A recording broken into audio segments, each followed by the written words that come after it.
It's 10 o'clock. Do you know where your children are?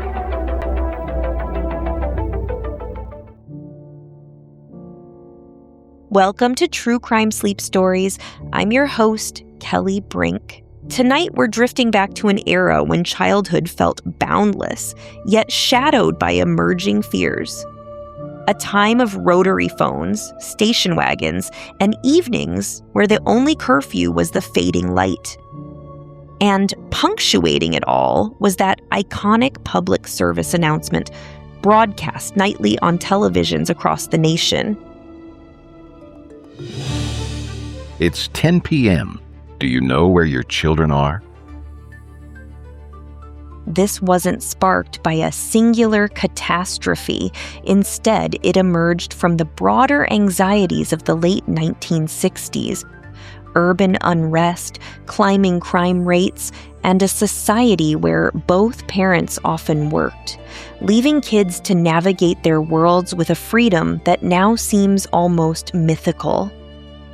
The phrase first appeared around 1964 on KHJ-TV in Los Angeles, but it truly took root in 1967 at WNEW-TV in New York, crafted by promotions director Mel Epstein during a summer marked by riots in Newark and new youth curfews in major cities. From there, it spread like a quiet wave through station networks, including Westinghouse outlets in places like Baltimore, Philadelphia, and Boston. Over the years, celebrities from Reggie Jackson to Cyndi Lauper lent their voices to it, transforming a simple reminder into a cultural touchstone. It was never intended as a scare tactic, more like a soft tap on the shoulder amid the evening news. Check the beds, lock the doors, ensure everyone's accounted for. But as the 1970s and 1980s unfolded, with headlines filling with tales of children who vanished into the ordinary moments of their days, that question began to carry an unintended weight. A whisper of what could go wrong when the world outside grew just a little too vast. In this episode, we'll explore those stories, weaving them together under the umbrella of that nightly query. We'll linger in the neighborhoods where freedom met fragility, examining not just the disappearances, but the societal shifts they mirrored. The rise of stranger danger, the latchkey kid phenomenon, and the hidden networks that preyed on vulnerability. All told in a way that lets you relax, reflect, and perhaps drift off, knowing these tales, while haunting, led to changes that made the world a bit safer. But first, we'll take a short break to hear from our sponsors, and then we'll be right back with your full, uninterrupted story. Settle in, dim the lights, and let the echoes of those old broadcasts carry you back. I'll be here waiting. Hey, True Crime fam. If you're as obsessed with all things true crime as I am, I've got the ultimate event you need to add to your calendar right now. CrimeCon 2026 is happening May 29th through the 31st at the iconic Caesars Palace in Las Vegas. It's going to be a true crime lover's dream come true. Picture this. You, me, and all your favorite true crime podcasters, best-selling authors, investigators, and TV personalities all in one spot. Panels, live shows, meet and greets, exclusive stories, and that electric vibe of being surrounded by thousands of fellow armchair sleuths. It's not just a convention, it's the ultimate true crime vacation in the heart of Las Vegas. Whether you're there to deep dive into cases, geek out over forensics, or just soak up the community energy, CrimeCon delivers it all. And here's the best part. If you use my special code, SLEEP, At checkout, when you grab your tickets, you'll score a discount and you'll be helping me out big time. Seriously, it means the world to me, so thank you. Head over to crimecon.com to lock in your spot before tickets sell out. Mark those dates, May 29th through the 31st, 2026, Caesars Palace, Las Vegas. Don't sleep on this one. Pun intended. I can't wait to see you there. Welcome back to True Crime Sleep Stories. Now, make yourself comfortable. Adjust the pillows, turn down the lamp, and allow your mind to wander into the soft glow of memory. We're about to embark on a narrative journey through the 1970s and early 1980s, an era when Generation X was coming of age amid a mix of independence and invisible threats. Picture the scene. Families gathered around bulky television sets. It's 10 p.m.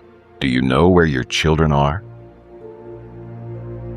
This question wasn't just words on air, it was a reflection of a changing America. Post-war suburbs had given way to economic pressures, with more mothers joining the workforce and divorce rates climbing. Children, especially in working-class neighborhoods, often fended for themselves after school, playing kickball in the streets, exploring woods, or biking to the corner store without a second thought. It was an age of scraped knees and sunburns, where be home by dark was the only rule. But beneath that carefree surface, crime statistics were ticking upward, particularly in urban areas, fueling a subtle parental unease that the television PSA gently amplified. Let's begin in the sweltering summers of Houston, Texas, where the early 1970s brought a chilling reminder of how that freedom could be exploited. In neighborhoods like the Heights, boys roamed freely, seeking adventure or pocket change through odd jobs. Enter Dean Corll, a seemingly unassuming man in his 30s who worked at his family's candy factory. To the local kids, he was the candy man, generous with sweets and offers of parties or paid work. But from 1970 to 1973, Corll, aided by two teenage accomplices, David Owen Brooks and Elmer Wayne Henley Jr., systematically targeted at least 28 young males, most aged 13 to 20. These weren't random grabs in the night. Many victims were lured from everyday spots, bus stops after school, convenience stores during evening errands, or even from their own blocks while walking home as dusk fell. One boy, 13-year-old James Dreimela, vanished after being seen near a grocery store. Another, 15-year-old Randall Harvey, disappeared while riding his bike to a movie. The pattern was insidious.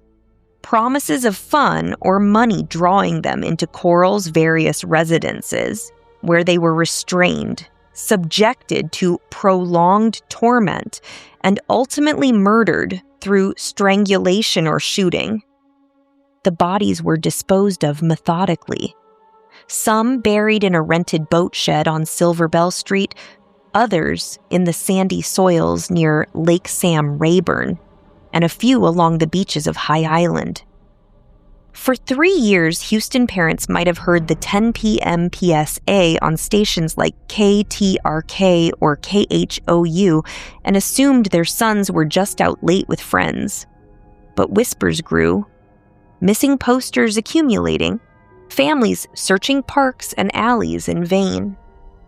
The nightmare unraveled on August 8, 1973, when 17-year-old Henley, during a heated altercation at Corll's Pasadena home, turned a gun on his mentor and fired in what he claimed was self-defense. Henley then led police to the grave sites. Over the following weeks, excavators uncovered 27 bodies, marking one of the most gruesome serial murder sprees in U.S. history.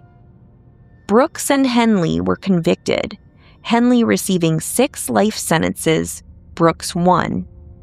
Coral's death left many questions unanswered, but the case exposed how predators could blend into communities, preying on the unsupervised moments that defined childhood back then.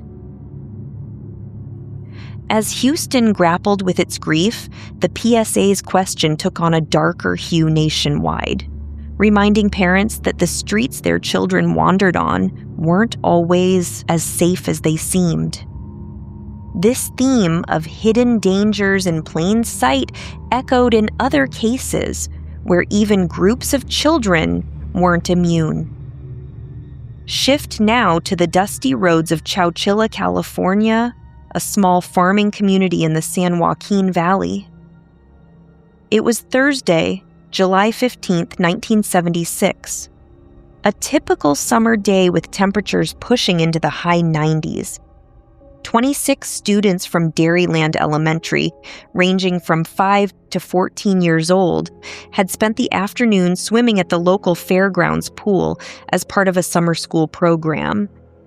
Their bus driver, 55-year-old Frank Edward Ed Ray, a steady, kind-hearted man known for his reliability, loaded them up around 4 p.m. for the short drive home. But on Avenue 21, a rural stretch flanked by almond orchards and cotton fields, a white van suddenly blocked their path. 3 masked men armed with guns emerged, ordering everyone off the bus.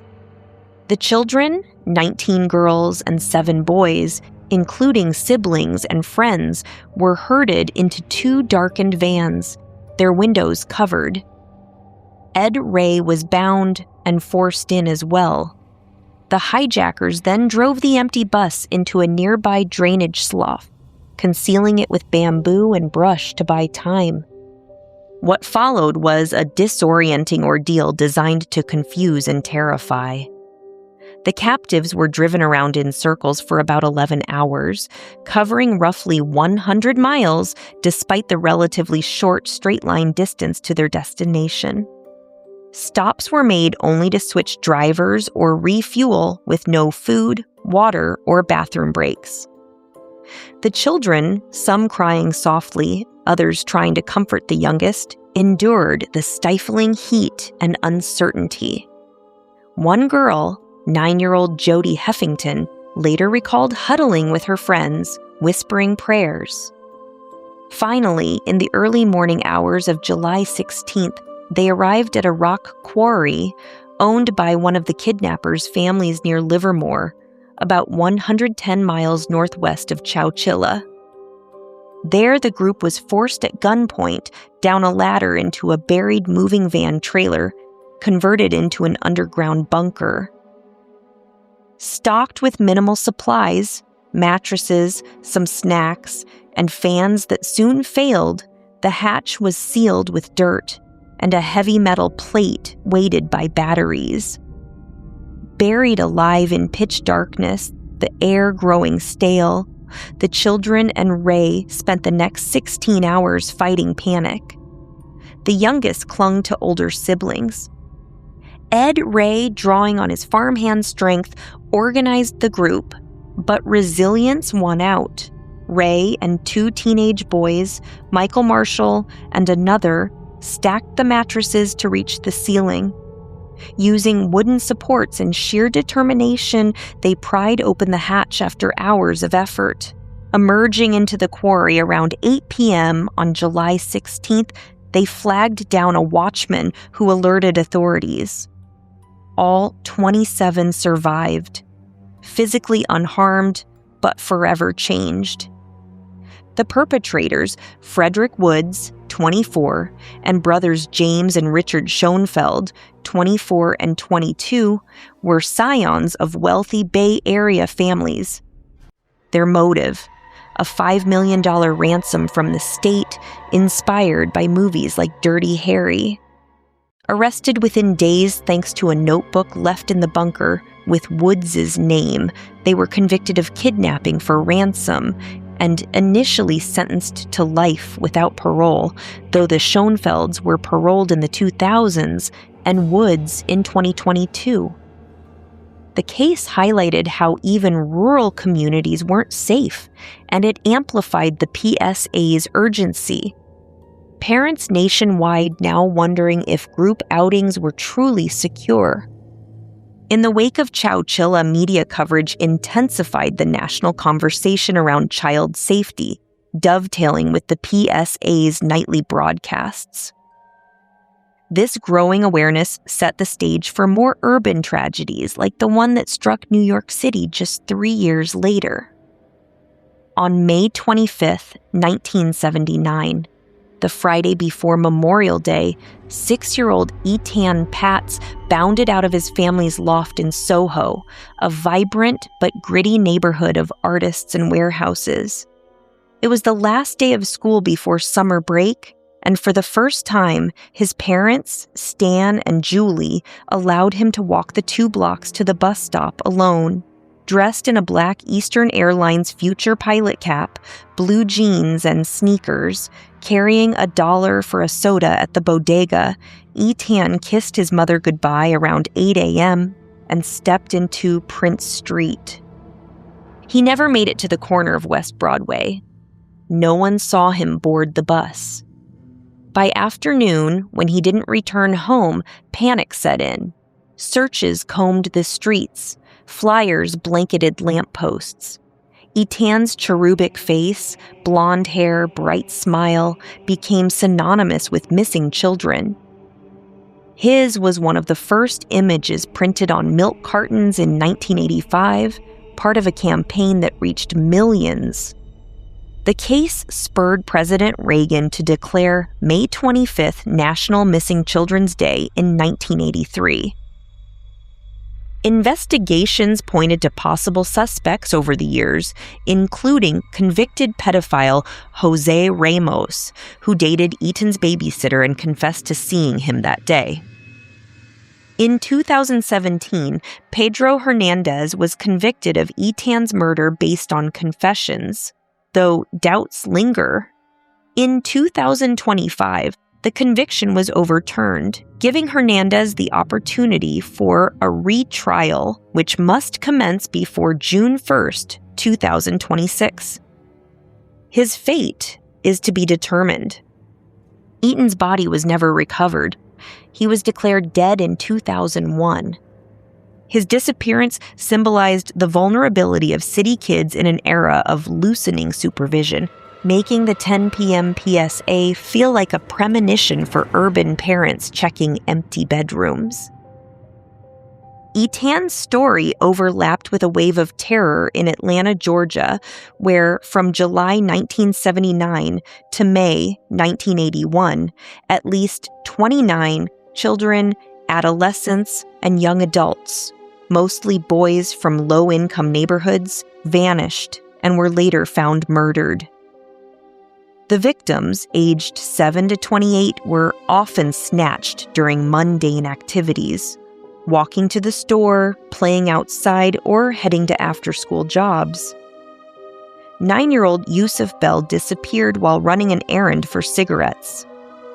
Edward Smith, 14, vanished on July 21, 1979, after leaving the Greenbrier skating rink, while Alfred Evans, 13, disappeared 4 days later on July 25th. Their bodies were discovered together in the woods on July 28th. Bodies turned up in wooded areas, rivers, or abandoned buildings, many asphyxiated. The community, already strained by poverty and racial tensions, mobilized. Volunteers searched parks, churches held vigils, and a curfew was imposed for minors.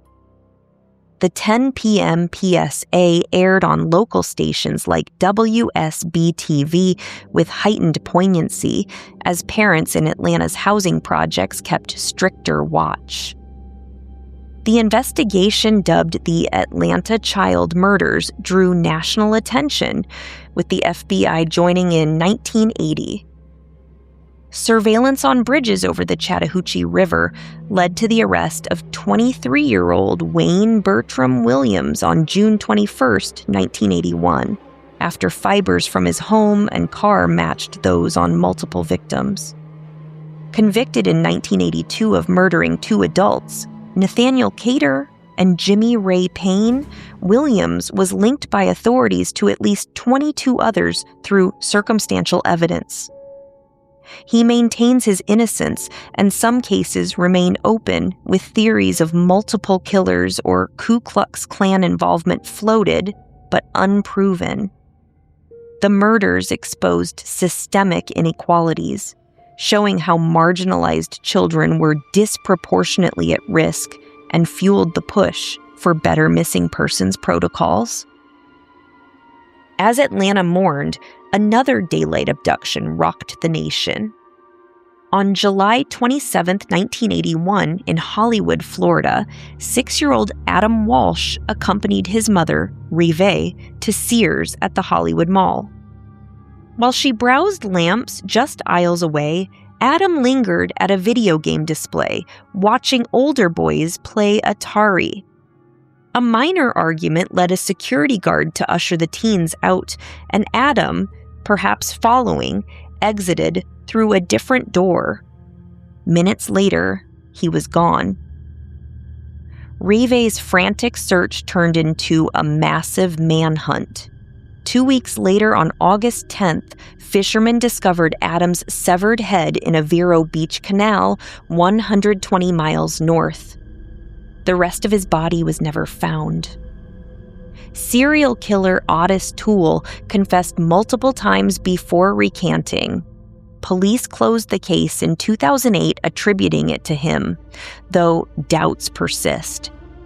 Adam's father, John Walsh, transformed his anguish into action, founding the National Center for Missing and Exploited Children in 1984 and hosting America's Most Wanted from 1988.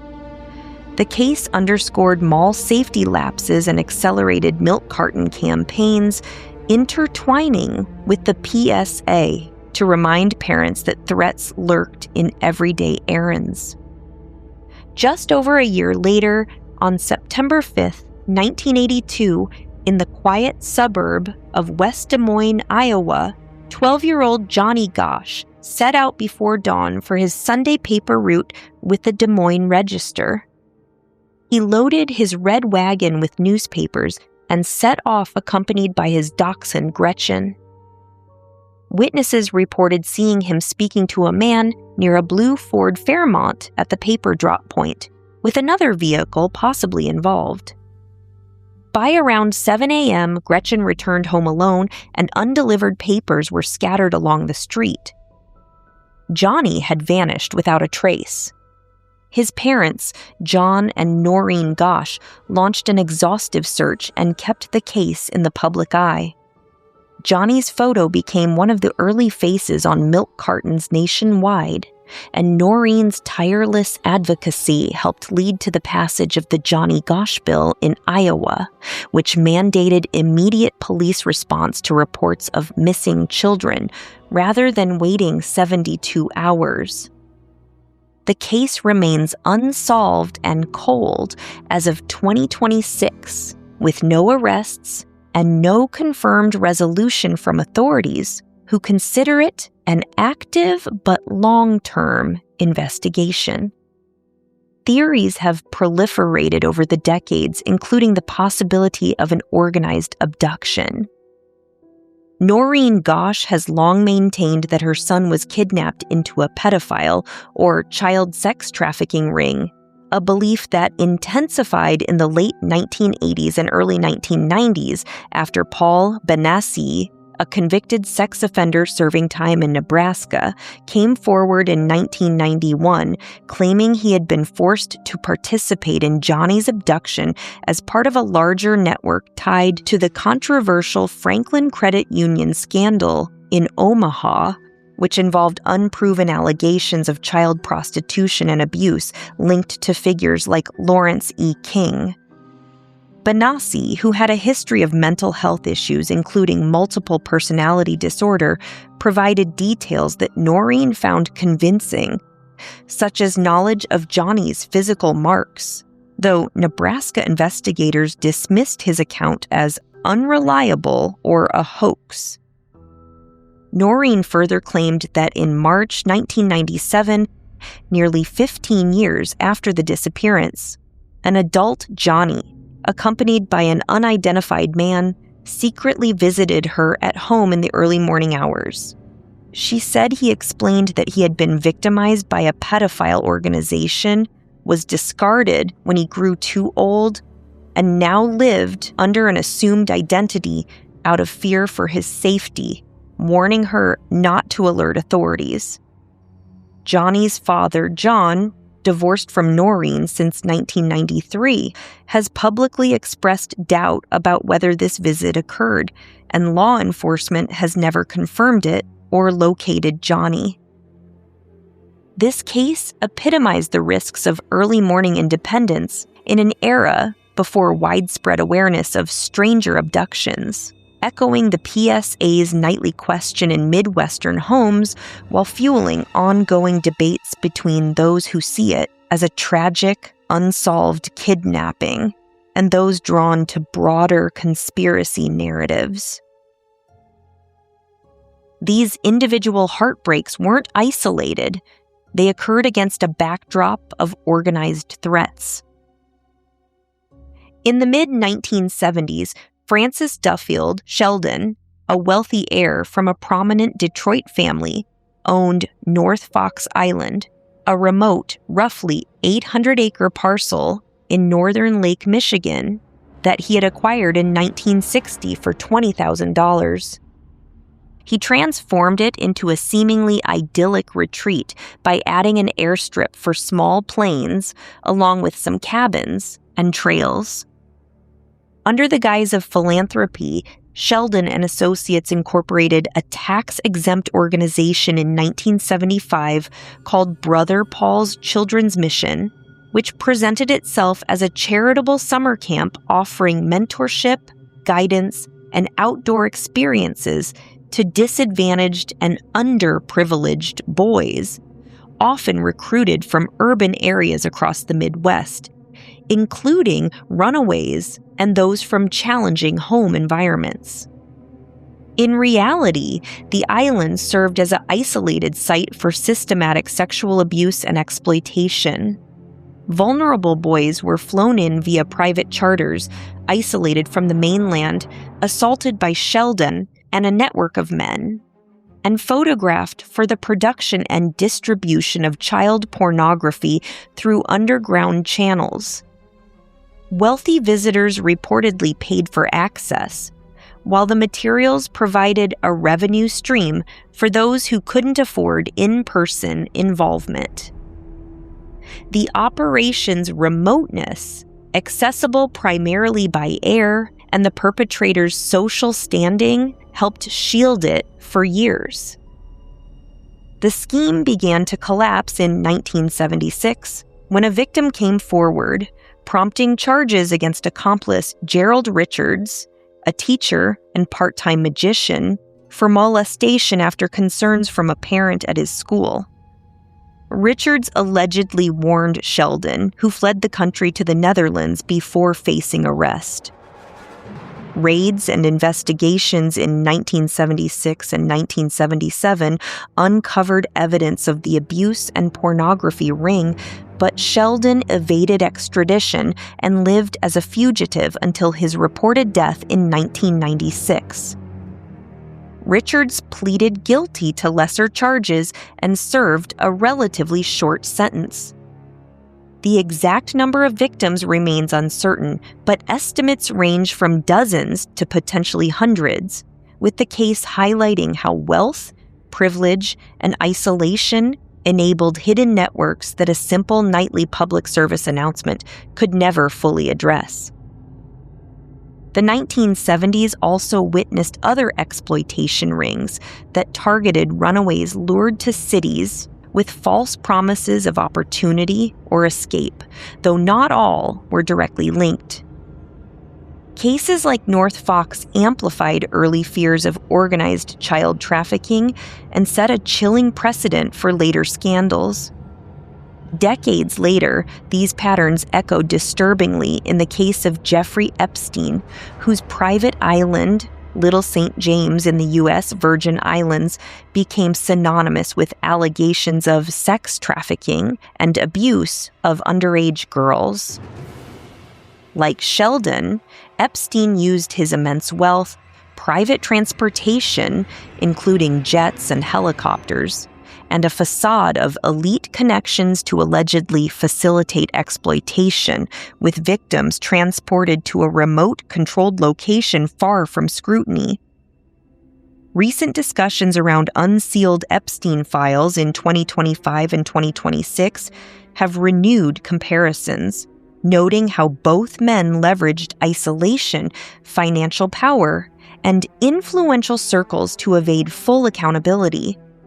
Sheldon through flight and death abroad, Epstein through his 2019 suicide while awaiting trial on federal sex trafficking charges.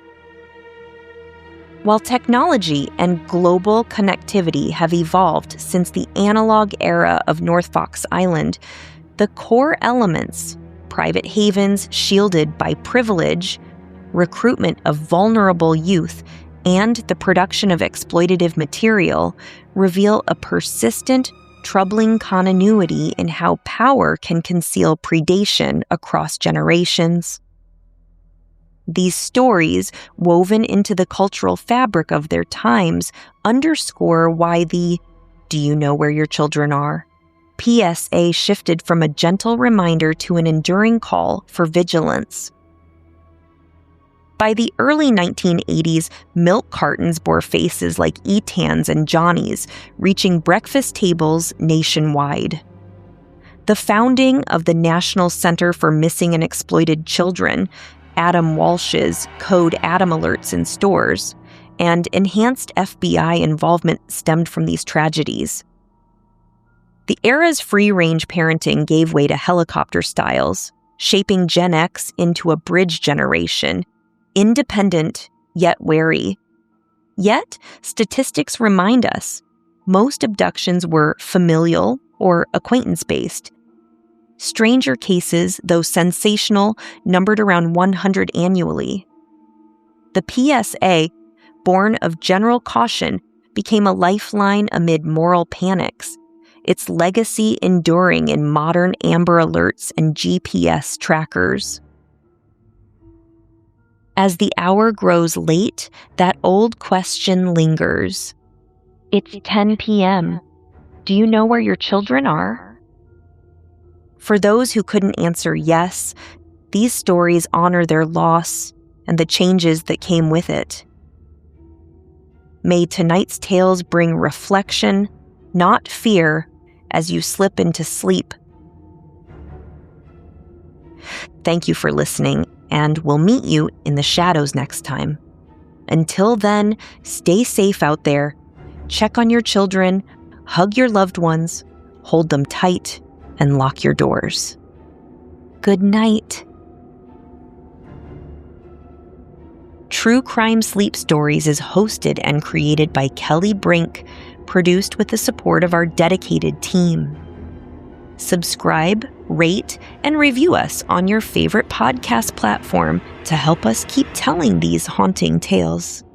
Visit patreon.com/KellyBrink for exclusive content and to join our community.